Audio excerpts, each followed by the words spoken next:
जयगड येथे वायू गळती झाली आणि त्यामुळे काही मुले बाधित झाली आहेत, अशी माहिती आम्हाला सिव्हिल हॉस्पिटलमध्ये मिळाली. त्यानंतर मी आणि आमचे वैद्यकीय अधीक्षक आम्ही इथं येऊन सगळ्या चमूला तयार केलेला आहे. आमच्याकडे 3 लहान मुलांचे डॉक्टर्स आहेत, फिजिशियन्स आहेत, नर्सेस आहेत, औषध निर्माता आहेत. सगळ्या बेडची तयारी केली. आम्ही सुरुवातीचे पेशंट्स हे कॅज्युअल्टीमध्ये घेतले. आपली 6 बेडची कॅज्युअल्टी आहे.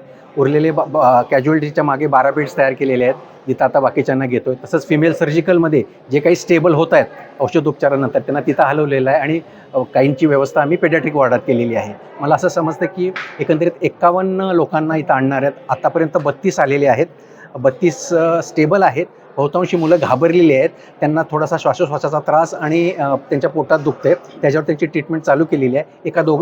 3 जणांना थोडंसं छातीमध्ये स्पाझम होत आहेत, म्हणजे श्वास घ्यायला जास्त त्रास होतो आहे. त्यांच्यावर आम्ही विशेष लक्ष ठेवून आहोत. उलटी आणि मळमळ झाली असं उलटी नाही, जास्त करून मळमळच आहे आणि श्वासोश्वासाला त्रास. सिरियस मुलं आहेत का? नाही, सध्या तरी कोणी सिरियस मुलं नाही आहेत. कोणत्या प्रकारचा वायू असावा की त्याच्यामुळे त्यांना खूप त्रास झाला म्हणून? नाही, ते आम्हाला सांगता येणार नाही, ते आपल्याला तिथूनच कळेल. कशामुळे होऊ शकतं हे सगळं? साधारणतः वायुगळतीमुळे अशा पद्धतीचे सिम्पटम्स असतात आणि त्याची ट्रीटमेंट ही सिम्प्टोमॅटिक असते, म्हणजे लक्षणांवरती आपण ट्रीटमेंट देतो आणि अंडर ऑब्झर्वेशन ठेवतो.